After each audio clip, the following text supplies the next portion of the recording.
Yes, Hebrews 12. This is the 9th part. There's 10 parts. Tomorrow I'm finishing the series. I don't know how I'm going to finish the series with the Saturday night group because we're on 9. Tomorrow's 10, but it'll work out okay, I'm sure. But tonight is the 9th part. Would you read the same verses that we've been reading, verses 22, 23, and 24? What was that, Hebrews 12? Verses 22, 23, and 24. But you have come to Mount Zion, and to the city of the living God, the heavenly Jerusalem, and to myriads of angels, to the general assembly and church of the firstborn, who are enrolled in heaven, and to God, the judge of all, and to the spirits of righteous men made perfect, and to Jesus, the mediator of a new covenant, and to the sprinkled blood, which speaks better than the blood of Abel. We've been in verses 22 and 23 for several weeks, and we've had at least 15 thoughts about different things. It's a packed section of Scripture. Last time we were together, we majored on 3 words: hope, judgment, and in your version it said righteous men, just men, either way. But tonight, that last bit that you read about Jesus, the mediator of the new covenant, that's where we are tonight. That's what we're going to be on. We've talked about Zion and all its spiritual implications, the emphasis on community, God's presence in that community. There's been a lot that the writer has been saying, and now he blatantly, straight ahead, says Jesus. Till this point, he hasn't said Jesus, if you notice, but now he comes right to, he says Jesus. The funny thing is, he's been talking about Jesus, just hasn't said Jesus, the mediator of the new covenant. And this is what I mean. Do you remember when we talked about the General Assembly and Church of the Firstborn, and we said firstborn is Jesus, Church of Jesus Christ. Firstborn gives the implication, the identification of a human being. Those of us that have had children in the room, we could refer to our firstborn. If you've raised animals and you've got an animal and it has a litter, the firstborn. So firstborn is a term that you can't help but identify it with humanity and that whole thing. So Jesus, as the firstborn, very clear, he's human. We're talking about a human being, the firstborn, who has a church.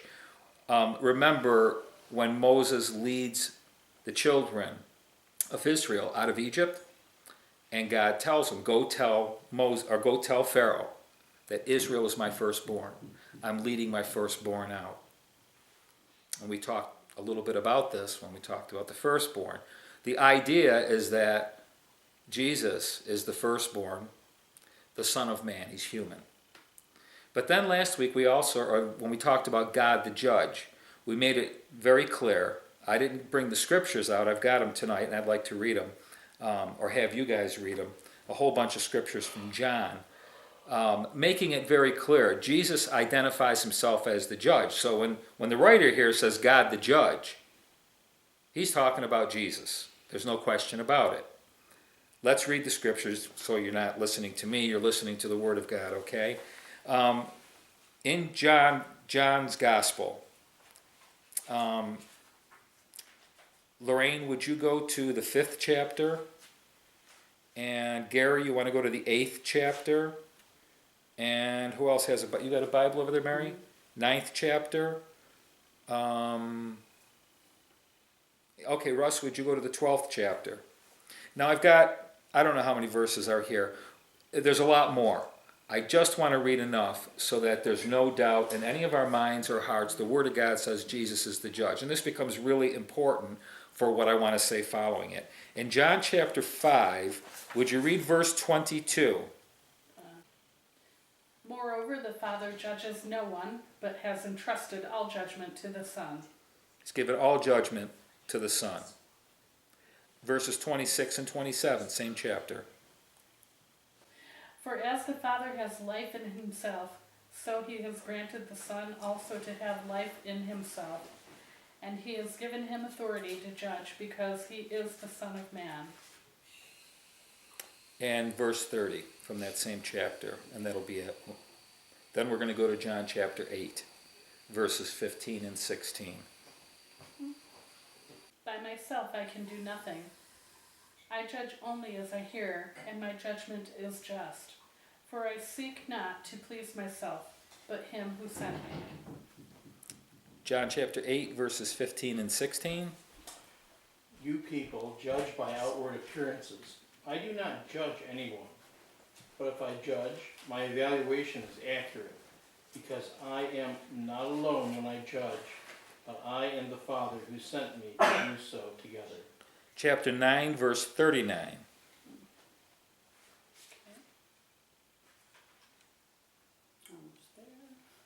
You want it? Jesus said, "For judgment I have come into this world, so that those who do not see may gain their sight, and the ones who see may become blind." Chapter 12, verse 31. Now judgment is upon this world. Now the ruler of this world shall be cast out. Verses 47 and 48. And if anyone hears my sayings and does not keep them, I did not judge him, for I did not come to judge the world, but to save the world. He who rejects me and does not receive my sayings has one who judges him. The word I spoke is what will judge him at the last day. Now, the thing that makes it a little bit confusing, and we're not going to get into, is Jesus talks about different things. We tend to put judgment, we talk about judgment, we're really talking about condemnation. So when he says, I'm not judging, I'm not condemning is what he means. So sometimes judgment and condemnation are interrelated. Judgment and discernment, he's talking about discerning situations, making judgment calls. Then he's talking about the great white throne judgment. And he's also talking about ultimate judgment. So there's different judgments that he's talking about. So as you're reading through like all the scriptures when Jesus talks about judging, it makes it a little bit more difficult because we have to zero in on, well, which one is he talking about? It's the fault of the English language more than anything else, quite frankly, that we have to really concentrate and look at the context and the whole thing. That's not what I want to do tonight. All I want to do is establish that Jesus is the judge. The Father has made him the judge. He's the one who's doing the judge by his word. He has the authority. All life is in him. God's given the whole thing. So what we've got so far in Hebrews 12 is the firstborn, he's human. Then we've got God the judge, who is Jesus, who's God. There's no question about that. So we've got a human, the firstborn. We've got God. And now he says Jesus, the mediator, between both. Between God and man. Jesus, the mediator of the new covenant. So in other words, what he's presented, and this I've got to tell you, I didn't read this anyplace. And I don't know why, because to me it's so obvious what the writer's talking about. But it isn't put in this context. That the writer is getting to the point where he's presented the community, he's presented Zion, he's made it very clear of the relationship, the whole thing. And now he's working himself into Jesus. First, by making sure you know he was a man. Second, by knowing that he's God, both. Which is what Christmas, the incarnation, is all about. Fully God, fully man. But now he calls him the mediator of the new covenant. Now in the Old Testament, remember, the whole thing that's going on here is this comparison between Sinai and Zion. At Sinai, Moses is clearly identified as the mediator. He's the one that goes up to the mountain. We talked about this. And the cloud comes down, the whole thing. God's giving us his law through the angels. Moses becomes the mediator. He brings it down to the people. So when they're looking at this thing of the firstborn, Israel came out of Egypt, the firstborn. These are all comparisons between the old and the new all the time. God the judge. Well, they understood God as the judge in the Old Testament. But now the writer of Hebrews is saying something a little bit different. God the judge, and then he gets to Jesus the mediator. Wait a minute, Moses is not the mediator anymore. That was the old. That was Sinai. You haven't come to that mountain. Don't worry about Moses. Have a good time with him in heaven. You don't have to worry about anything else. You don't even have to concern yourself about that because we've got Jesus who's the mediator. Now, some of us in here have gone through uncomfortable mediations at times. When I say uncomfortable mediations, if you've been divorced, you know what mediation can be like. But the thing is, usually in a divorce, and I'm not likening what Jesus did to, I'm talking about mediation. Usually in a divorce, each party has their own lawyer. There is no mediator, unless there's a judge involved, right? So you don't have like the same lawyer representing a husband and a wife. I can't do that. I can't be a mediator. I have to represent you or represent you. So you're going into mediation, but without a mediator. Now, the Jews were very clear on the fact that there was a problem between God and man, so to speak, between humanity and divinity, between firstborn and God, where we needed a mediator. But the best mediator that you could have is not just one who says, if I was going to mediate between Gary and Lorraine, let's say, well, I know Gary really well. I know the way he thinks. I know his values, the whole thing. And I know Lorraine really well. I mean, if I knew them really, really well, that would be the best kind of mediation you could think of. But it's actually not. The best mediation, if you're going to represent God, it would be good to be God, wouldn't it? And if you were going to represent man, it would really be good to be man.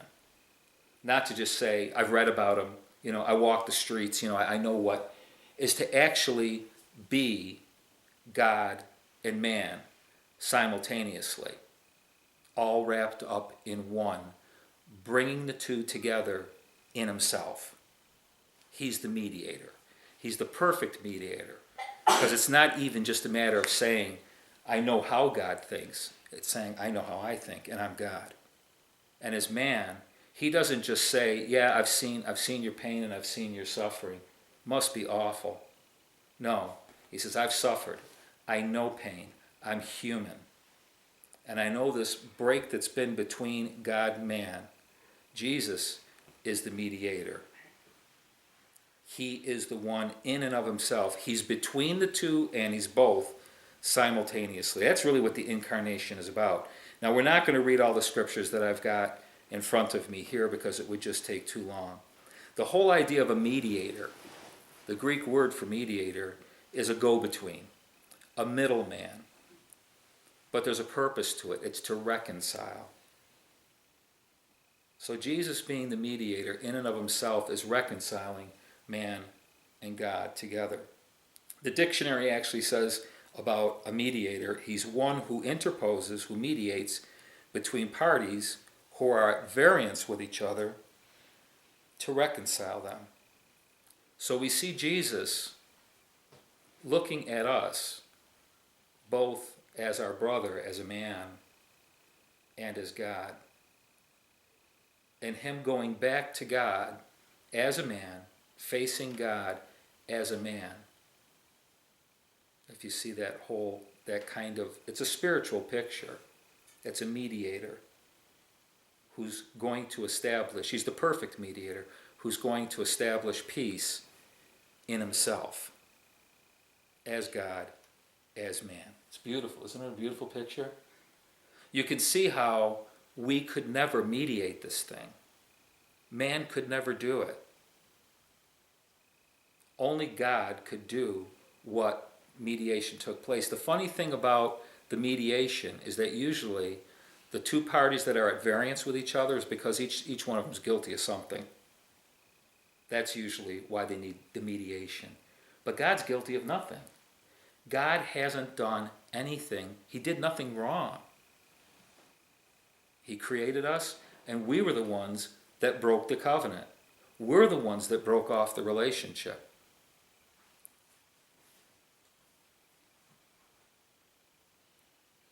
So, we've got the perfect mediator because he has the nature of both simultaneously.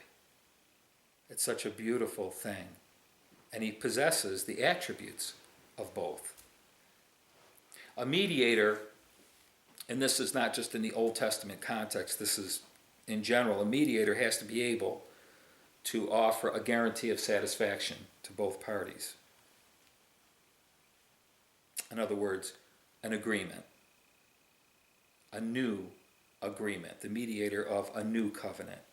Now there's a lot of covenants in the Old Testament, 7 actually.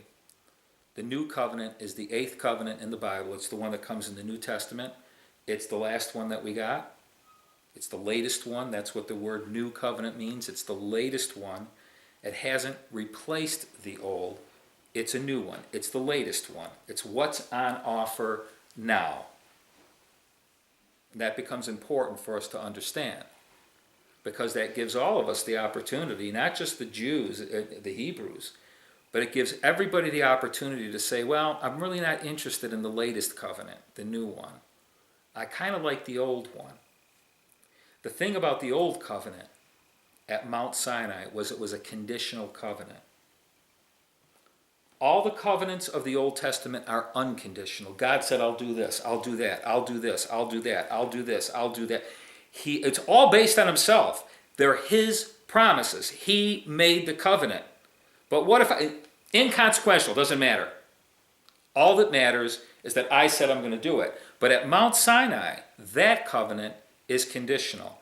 If is what the covenant starts with. Now we have to put ourselves kind of in a Mount Sinai mentality. God brings them out of Egypt, brings them to Mount Sinai, and he says to them in Exodus 19, I have bore you on eagle's wings and brought you unto myself.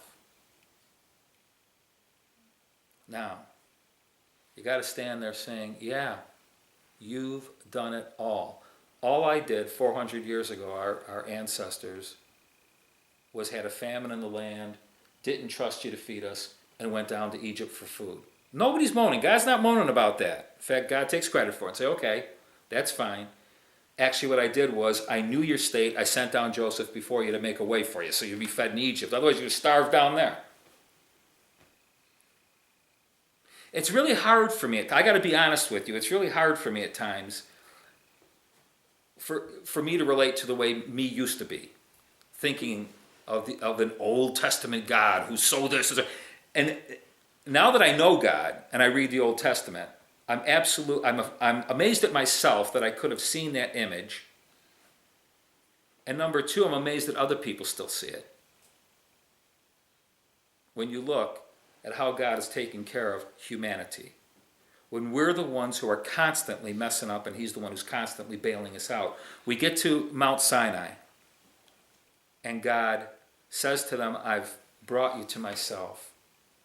And then God's the one who says, if you obey my voice, if you keep the commandments and all this kind of thing, then blah, blah, blah, blah, blah, blah, blah. What do you think?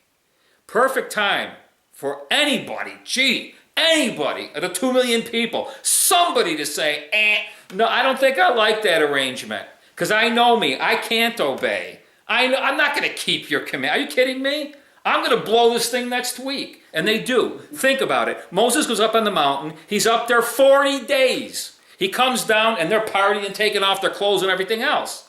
Having a field day. What a dumb, excuse me, Lord, what a dumb arrangement to make. Yeah, we'll do that. Got it covered. What do you want me to do? 613 things. Yeah, no problem. We can do that. I said, you can't even do one. You can't even keep the first one. What a dumb thing to do, to enter into a conditional covenant that you can't keep. But how is it that man still enters into that covenant with God thinking that it's by my works that I'm going to make myself right and be acceptable to God? I used to think like that, and I still have my days where, depending on what I do, I'm wondering, gee, I wonder how God feels about me today. It hasn't sunk into this noggin yet that his love and his covenant in this mediator is unconditional. It has nothing to do with Steve. All Steve has to do is believe him.